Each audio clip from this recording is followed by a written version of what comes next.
that progressed into fentanyl. And then I was just drinking on top of it. And I had a doctor that prescribed me fentanyl in Florida. It was just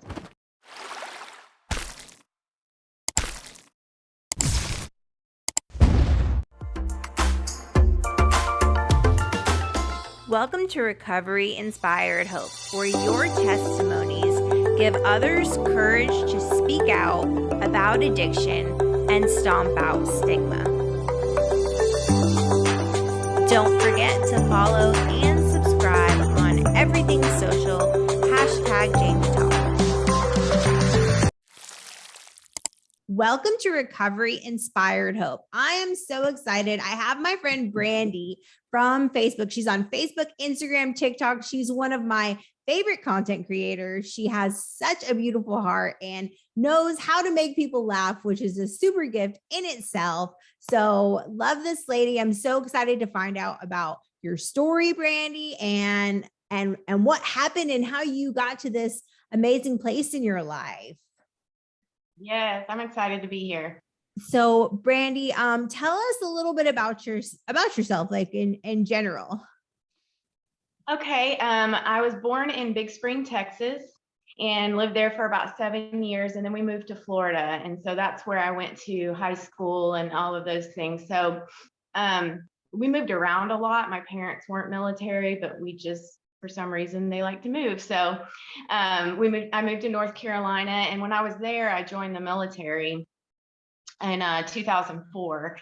Did that for 6 years and then got out. And because I had a horrible accident with my feet and I had to have multiple surgeries. And so then came my opioid addiction. But after I got out of the military, I got my degree and then I hit rock bottom. So So what part of the military were you in? That just blew my mind. Like, oh, and you were in the military? Like, you just get cooler every second. I know you.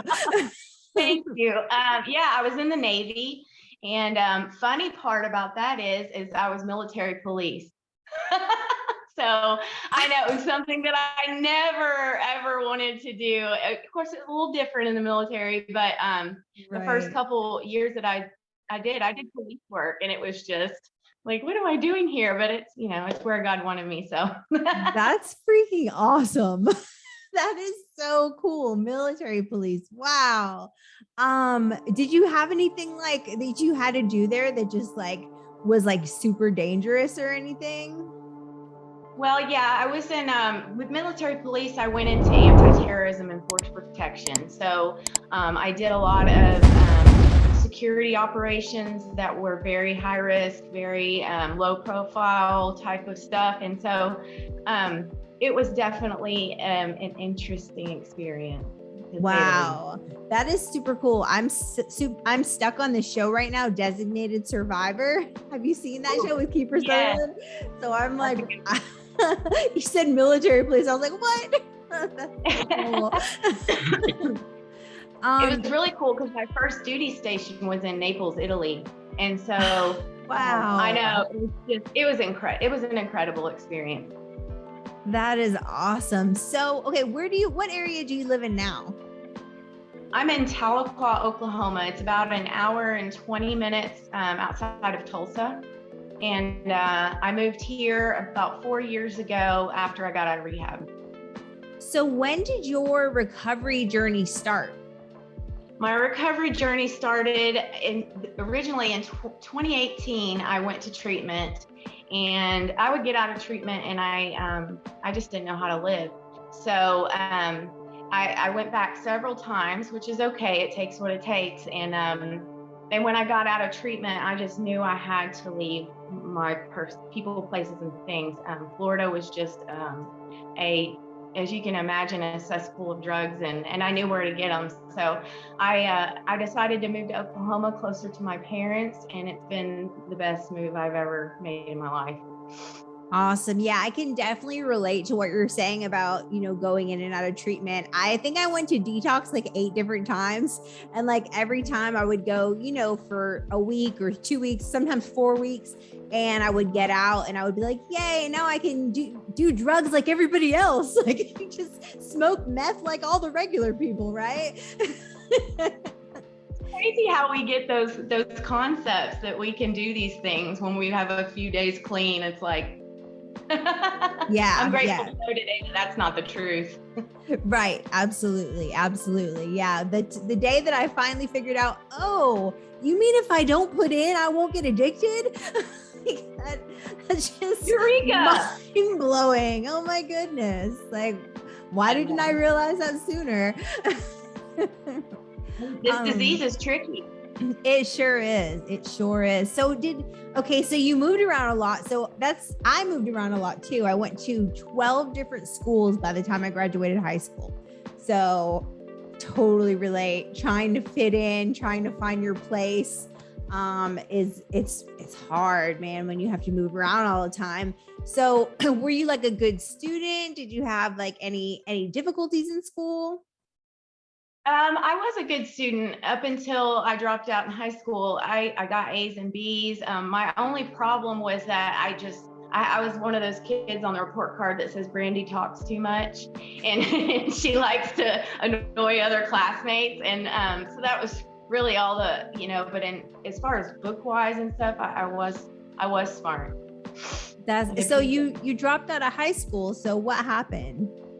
Well, I was in with a group of girls that I finally got to fit in with, and that fell out, and they all turned their back on me, and whatever the situation was, I was just done. And I told my mom, I can't do this anymore. And I had gone like 6 weeks without going to school, so of course my grades dropped and everything. And so my mom was like, okay, if I sign you out, will you get your GED? And I said, yes, I will do that. I think I was 16 when we did that. And that's what I did. But I just could not, by that time I was already dabbling and, smoking weed and stuff like that. But nothing hard up until later. But it was definitely the beginning of the downfall.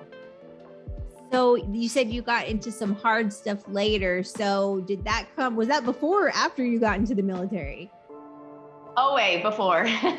Before the military was a small break in my drug activity. But I started going to Rave when I was 15, 16. And it sucked me in. I loved the life. I loved the exclusivity, the music and all of that. And so I just dove head first into that whole scene. Yes. And I used to have the Jenko jeans and the glow sticks. I did the massage trains, and it's crazy because that's my job today. I own a massage therapy company. And that's awesome. Even when I was, 18 to 21, I'm at the raves. Like Bad Boy Bill was like my favorite techno artist.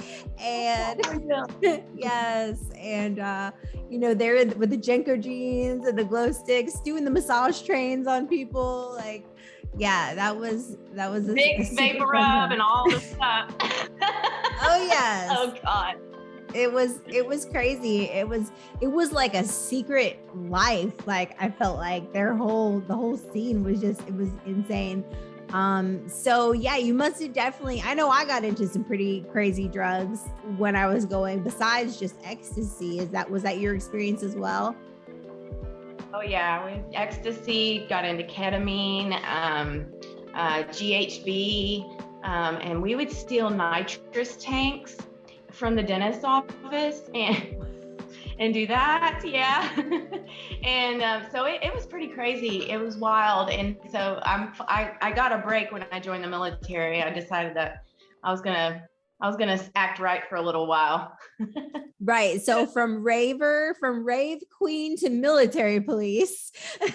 I don't know. It's crazy. We moved to North Carolina, and I started working at an assisted living facility, and I wasn't getting any benefits, and I was staying clean. I mean, I was smoking weed, but that wasn't a big deal to me at the time. And but I was trying to get on my feet, and I just couldn't. And so I decided that maybe the military could help me get my benefits and stuff like that.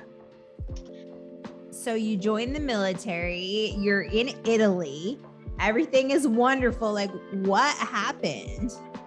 Well, I really got into, I drank really, really hard in the military. Of course, that's what everybody does. It's everywhere. And that was the only thing I could do.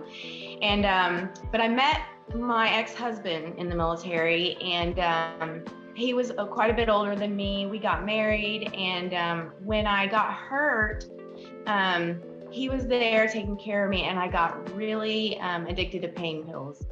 And that progressed into fentanyl. And then I was just drinking on top of it. And I had a doctor that prescribed me fentanyl in Florida. It was just, today that blows my mind, but it is what it is. But yeah, it got really ugly there. He was very abusive. And so I just stuffed all those feelings and covered it up the best way I knew how to. Wow. So what was the doctor prescribing you fentanyl for? So I have a back injury, a neck injury, and then my feet. And so it progressed. It was over time. They started me off on Lortab and then Percocet and oxycodone and then all these things. And then fentanyl came on the market.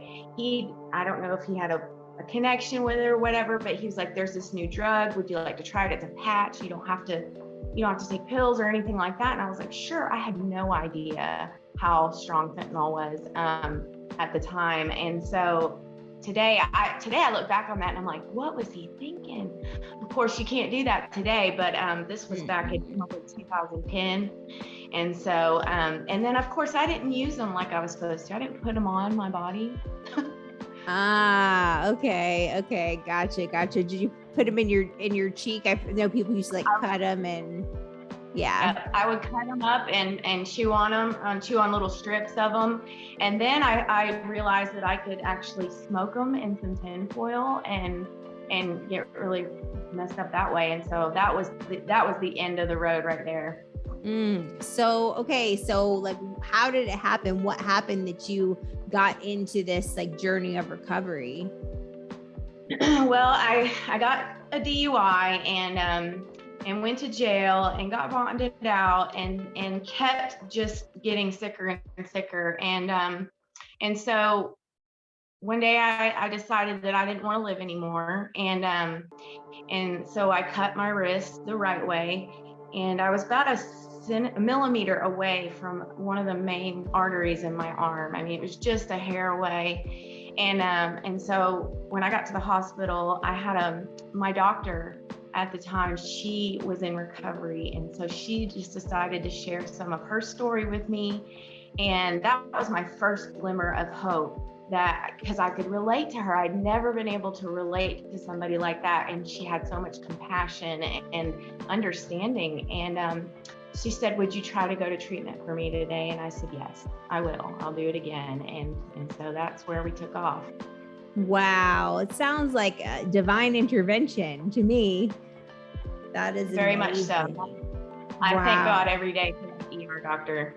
Yeah. So you decided to go into treatment, and was that the last time you went? That was the last time I went. I knew that time I was ready. I had run out of running room, and I had survived the suicide attempt. So I thought, well, maybe God does have something for me. And so I did. I went into treatment, and I didn't stay totally clean. There was some anti-anxiety medications and stuff I was taking when I got out. And so it took me about a year to get rid of everything. And so my actual clean date is December 15th of 2019, but I went to treatment in 2018. Okay. So, what was your like pathway? Did you do like meetings? Were you like a 12-step or? Yeah. Yeah. When I got to treatment, they had an H&I come in, and it was NA at the time. And so I started going to those meetings and found out I could get a sponsor. I didn't know. I was like, why didn't I know these things before? But I'm so grateful because for that H&I panel that came in that day and told us that, you know, there's a program out there that will help you. So I worked the 12 steps, I got a sponsor, all of the things, and I still go to meetings almost every day. That's awesome. That's awesome. That was my foundation. I was a 12-step baby. And I said the same thing. I was like, why did I not know about this? Like, I never knew like that there was a recovery and people and a community, and like, why didn't I know? And that's why today I'm so adamant about, you know, speaking out and letting people know that there is a community for people who, want to get well, whatever that looks like. Now, whatever that looks like. Right, exactly. And today I love how there's so many different pathways now, right? Like you don't have to, if 12 step doesn't work for you, you can do something else. I just heard about something that is big in our community here called Recovery Dharma, which I never even knew. It's like a spirituality like thing. And I was just like, wow, it's something new, you know what I mean? That somebody else can get saved from. So that just blew my mind. They're always coming up with like new ways to maintain sobriety and new programs. And I think that that's awesome. So do you have any crazy stories, Brandy, for us? Let's see.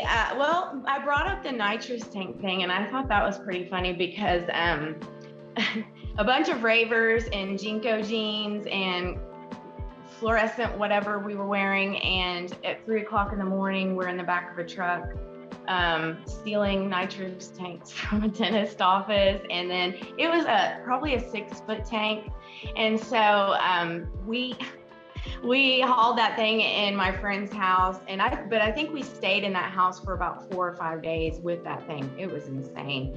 Wow. My friend, I just remember my friend going up to the thing and she's, I don't know, it was a bunch of crazy. And then let me see if I have any other really crazy stuff. See, the last part of my addiction I was married. And so I was in a home and very isolated on my own. So I wasn't out and about a lot. The crazy stories are pretty much what I did my own. I would, my ex-husband would find me outside talking to trees. Like that's how messed up I was. It was just, it's crazy to think about that because I don't even know who that person is today. Like, absolutely. This is such a lifetime ago. Yes, it seriously is. Yeah, I'm on Wednesday is my 7 years.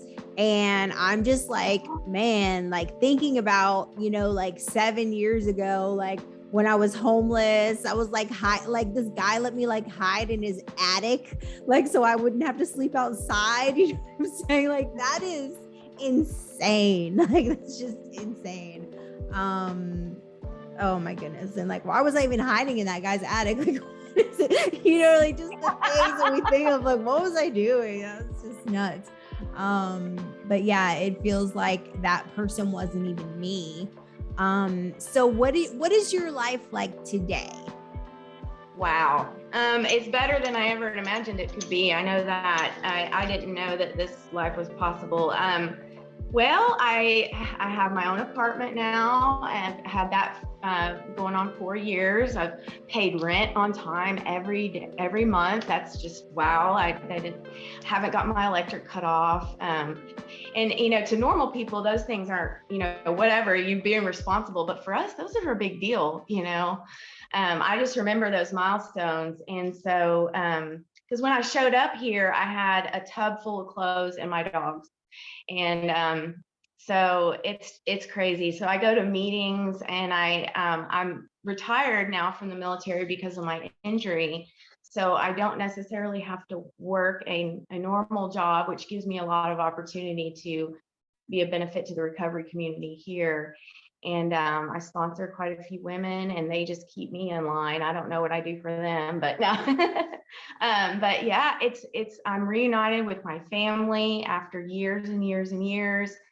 And craziest part is I have a clean bill of health. Like all of my blood work is good. God has just restored my body in such an amazing way. That even my mental health is so much better than it used to be. I never knew I could not have panic attacks every day, or that kind of thing. And man, it's just such a more peaceful life today. I'm really grateful. That's awesome. Yeah, I completely understand. They had me, I think they diagnosed me bipolar manic 1, and Mhm. definitely like used to hear voices and thought like there were so many conspiracies. Like I just did a video like talking about like my first like AA meeting, you know what I mean? And it was supposed to be like kind of like a joke, but those crazy things that I was saying were really things I thought. Like I really thought like that when I went to like my first meeting that like nobody there was really sober. Like I thought my parents had like paid these people to like try to like, it I was have those. yeah, it's like this isn't even real. Like these are all just paid actors and none of this is real.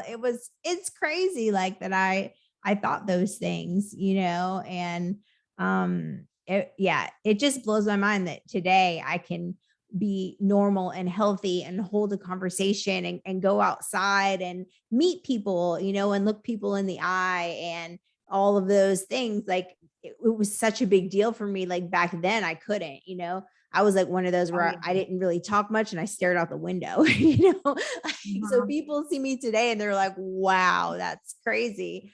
So I definitely get it with like the mental health and the anxiety for sure.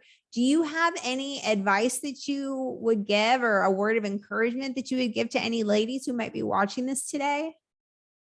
Oh man, I just know for an addict like me, I if I can recover, you can recover too. And it doesn't matter what pathway that is. I am one of those advocates for whatever pathway works for you. I'm all for it. Um, and to reach out, and if you need help, reach out. Message somebody, get some help, because we're here, and that's what we're why we do these things, why we talk about these things, is so people can know that that there is hope.